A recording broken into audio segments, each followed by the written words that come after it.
Hello beautiful souls, and welcome to a new episode. In this video I want to dive a little bit deeper into one of the most common questions that I get asked, and that is how astrology works, why am I using this practice, this framework, and then how can it help you in your life, and how has it helped me as well.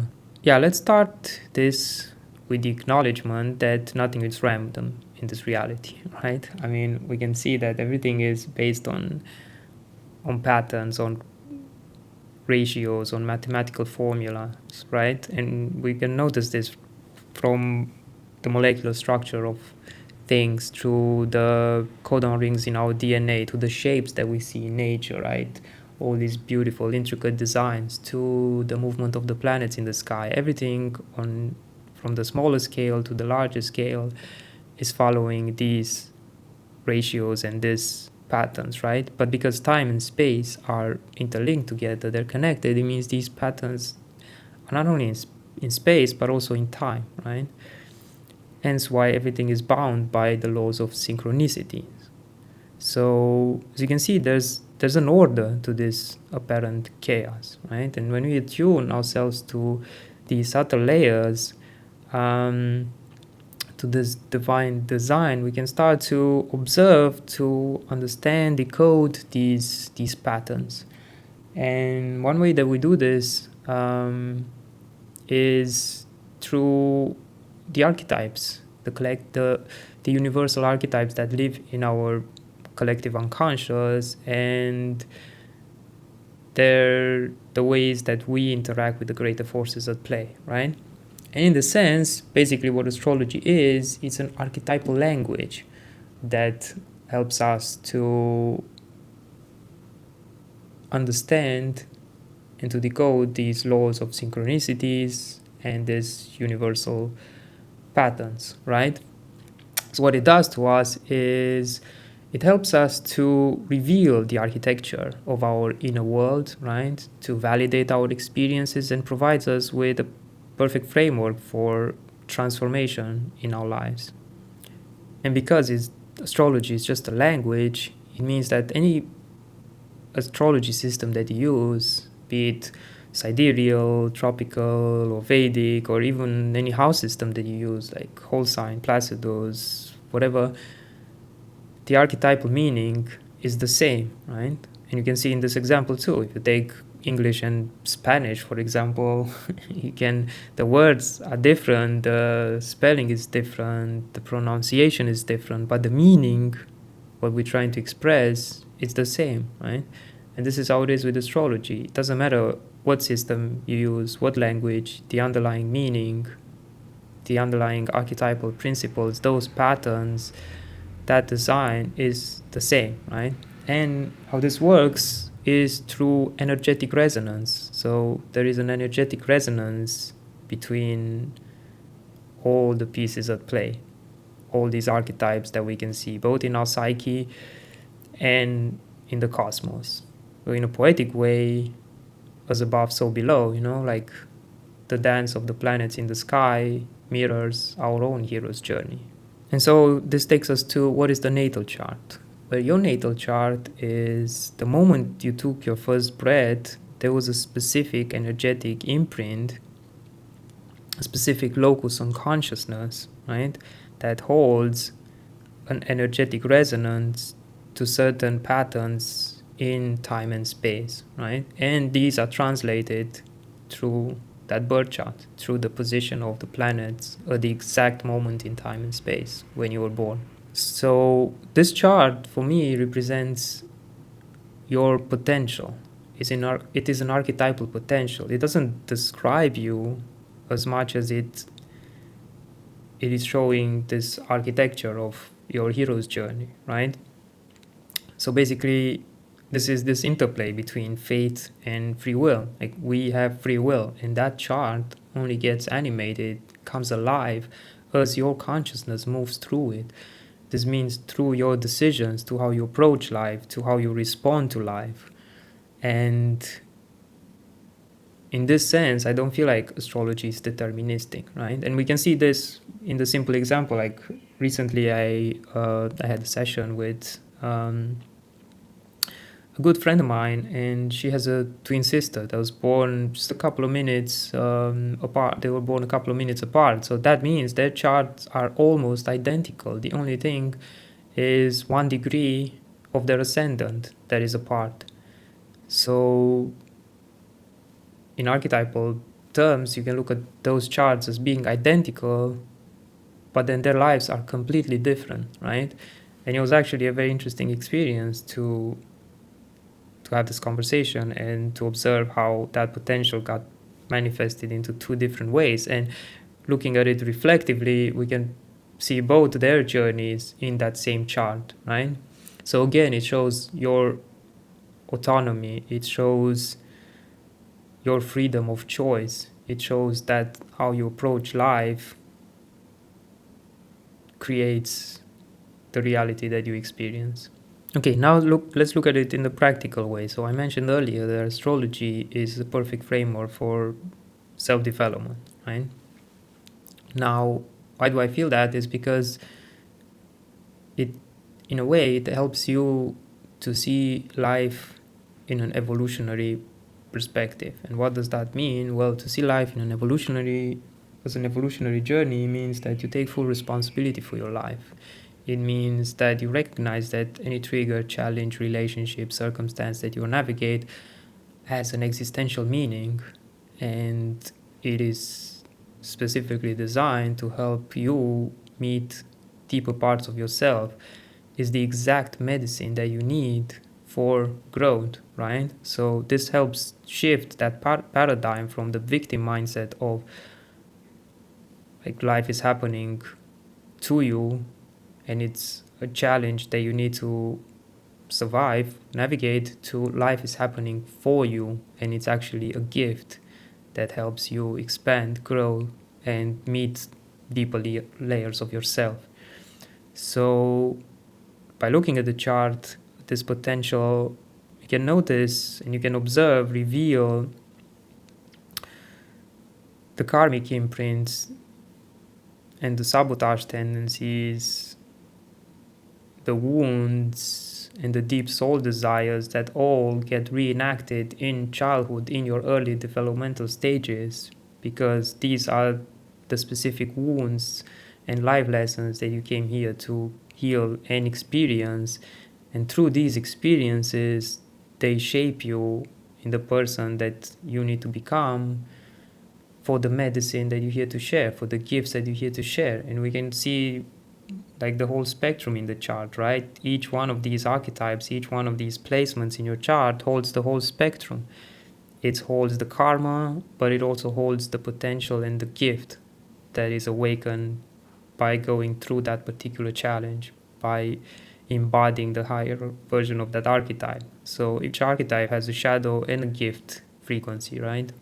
Also, because every moment in time and space, like I was saying, holds this energetic resonance. Well, by looking at, say, transits or progressions or other like cyclical techniques, you can reveal what season of your life you are at, where, like, what are you navigating at the moment, where you are in your developmental stage, and that can help you see how to nourish yourself, how to nurture, like how to nurture your needs, and how to align yourself to the cosmic rhythms. And this is where the juice is, because when like your imprint holds, it's like a melody, right? It's like your soul's melody, your soul's song, but then you're also a tone in the greater symphony of the cosmos, right? So when you attune to this cosmic rhythm, it's like you're playing in alignment with the rest of the symphony, right? So everything flows, everything,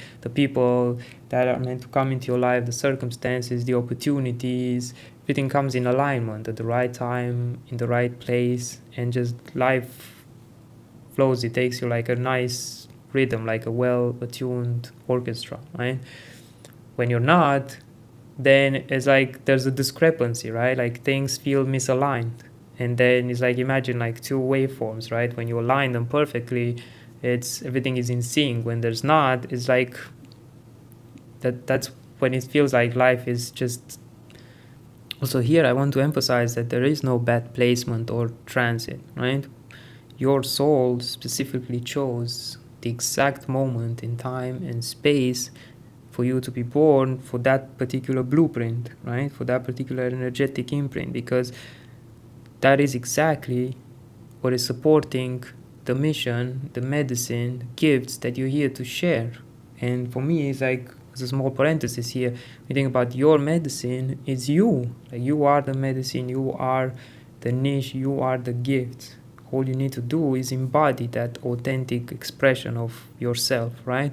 So your chart being the map to that, it means like every placement there, it's specifically designed to help support you in this journey. There is no bad placement.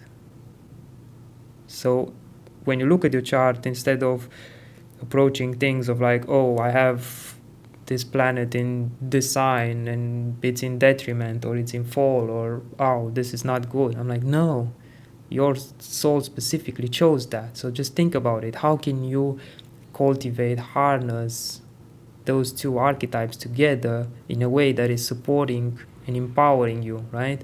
How can you learn through that? If it's a challenging placement, sure, there are challenging placements. It's a challenging place. How can you harness the gift that that challenge presents? Just think about it. When you go through a challenge, on the other side of it, you grow even stronger, right? So when you have a challenging placement, it means the gift is even bigger, right? When you are able to work and feed those archetypes in a way that is empowering you and not like disempowering or controlling your life, those gifts are even bigger, right? And also when it comes to transits, to the things that are like moving in real time right now in the sky, like personally I don't subscribe to this like fear mongering I don't know, attention grabbing or whatever type of astrology interpretations. Like, I don't believe that any transit is bad. Challenging, yes, but like as any transiting planet creates aspects to placements in your own natal chart, these are just for me invitations to meet deeper layers of yourself. And sure, some layers of yourself you're meeting through opportunities and expansions, but some layers of yourself you have to meet by getting triggered, by going through challenging situations, by handling uncomfortable emotions. Like, how else would you meet those parts of yourself? Is if your medicine here is to, for example, support people with grief, then you have to experience loss in your own life to be able to learn how to grieve. If you're here to learn forgiveness, you have to experience betrayal or heartbreak. It's like we always go through those specific challenges, like I was saying, that shape us to be able to hold those gifts. Like, you have to walk through fire to help others walk through fire. So sure, some transits are challenging, and like everyone knows about like Saturn return, for example, and Uranus squares or oppositions. And there's like a few, I'll go through them in a different episode, like a few very important, like developmental transits that everyone experiences, and they kind of mark the stages of our lives. And sure, most of these will feel challenging because you're basically stepping out of that cocoon, right? You're embracing a new phase of your life. So whenever we step into a new identity, there's always this death and rebirth at that threshold, right? So sure, it feels challenging, but it's not bad. The universe is not trying to sabotage you. Your soul didn't come here to sabotage you, right? You chose this path. Like, I heard this quote once, and it really stayed with me. Something along the lines that destiny is the free will of the higher self, something like that. And I really believe in that, because what we call here destiny is basically what you chose as a soul to come here in this specific incarnation, in this specific place, in this specific family, with this specific gifts, with this specific challenges, this specific karmic wounds that get reenacted in childhood, because there's a lot of gifts in it, right? Like in the gene keys, like every shadow holds the gift, and then the higher expression, the seed, which is always the seed that is deep into the shadow. So we have to go through the underworld. There's no other way around it. Even through the chart, right? We go from the first house, we go to the bottom of the chart, the underworld, and then after the seventh house, we come into the light, right? So one way that I support and encourage working with your chart is through contemplation. And I read an interesting book by Richard Rudd, the founder of the Gene Keys. It's called The Art of Contemplation. It deeply changed my life, and I feel like contemplation for me, it's one way of taking the wisdom, the insight that comes from the mind, the awareness, which is sure the first step. Like the chart helps us first and foremost bring this awareness, right? Brings the unconscious material to conscious awareness. But then through the art of contemplation, I feel like this is how we anchor it into our present awareness. We embody it. It becomes embodied wisdom, right? And this contemplation happens repeatedly, right? Repeatedly. And this is how we start embodying the higher expression of our chart. So in my own personal journey, astrology has helped me tremendously because first and foremost, it showed me my blind spots, the things that it was very hard for me to see because it's like I was living in those shadows. I was living in these inherited narratives. There was a lot of sabotage tendencies for me. It also helped me see the potential that was on the other side of these. And I can get very specific, obviously. Like, for example, with my moon placement, it showed me how I was suppressing a lot of emotions from early childhood, and then I can also connect that to the culture that I was born into, where men were not really encouraged to show vulnerability. Also, the religious conditioning that I experienced and what I could find on the other side of it. It also showed me like ways in which supported me to nourish myself, to release this like stored energy, and also like ways in which I could align with my highest expression, with my gifts. And for me, for example, through my Venus placement close to my conjunct my North node, and forming different aspects in my chart, it showed me how art, for example, played a very, very big part in my life. And I could see that, like, whenever I was going through hardship, hard time, art has been like my number one therapy. Then community, for example, it gave me permission to take aligned action. It helped me to cultivate courage in my life because this courage to like reach out to people, to be bold, to be unapologetic, seeing different placements there was like, okay, how can I feed this archetype? And then the answer was like, okay, be bold, speak, share your gifts. And then seeing where those like resistance would come. For example, around my voice, there's been like big blockages in my own experience, like around my voice, that held me down for like many, many years. And through my chart, through personal practices, through contemplation, I was able to see the medicine, to formulate practices, to take step by steps. And also a very, very big one is, like I was telling you, becoming aware of the seasons of my life, giving myself permission to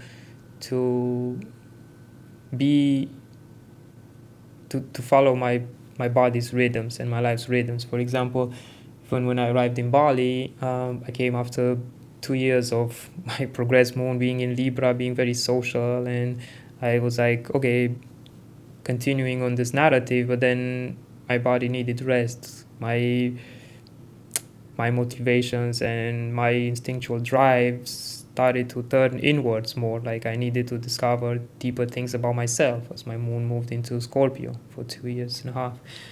So yeah, initially it was that friction between what I consciously wanted based on my previous experiences and then what my body, my soul, the experiences that I was having were calling me into. So seeing that in my chart also validated those instinctual desires, and then I gave myself permission, and it's interesting enough that I felt very nourished once I went into it, and I followed my desire. This is not to say to give your power away. Again, like, the chart is not controlling you. Like, the purpose is to live first, to take action, to follow your heart, to follow your soul, and use the chart as a map, as a tool. Use the chart to validate those experiences. Use the chart in a reflective way. Use the chart to see the potential that you're going towards, to help you formulate that vision. It's like it's a tool of building your vision and then helping you to align with it, but not to take away your sovereignty, right? This is very important. Another thing is, for example, since we all experience pain, wounding in our early years, as our personality, psyche, ego gets formed, we all start wearing different masks, right? Some of us start performing for love, start embodying, creating different identities that we see as keeping us safe in this world. But for me, astrology helped me to see where I became so comfortable with these masks that I kind of forgot they are masks, and I just became one with them. So to see where have I traded my authentic expression and performed because I needed to feel love or validated or people pleasing or all of these things, or feel like belonging. And yeah, the irony is that when I released those masks, those coping mechanisms, I got to experience even more acceptance, even more love, even more feeling of belonging. So that's why I'm saying it helps you to see the blind spots, things that are hidden deep down within your psyche. Okay, so I'm gonna land this by reminding you that you didn't come here randomly. There's nothing random about your existence. You came here with a great purpose. You came here to be of service, and you are needed. Your gifts are needed, right? Without you, creation is incomplete. And your chart, astrology, is a tool, like many other tools, that helps you to find your way to embody this higher purpose, right? So in the end, again, it's not about giving your power away. It's not about something greater than yourself is controlling your life. It is about how you find that creative agency, autonomy within this greater design, within these patterns, right? And that's how you find your authentic expression. And this is it. This is what's the purpose. Life purpose is not something to do, is who you are at your core when you embody your truth. So yeah, I'll keep this short. I'll dive deeper into some of these themes in different episodes, different videos. If you have questions, reach out. I'll be happy to answer them. I hope this gave you something to contemplate. I wanted to explore these at a deeper level, but also not be very abstract, confusing. So yeah, thank you so much for watching this, for listening, and sending you all much love. So yeah, thank you.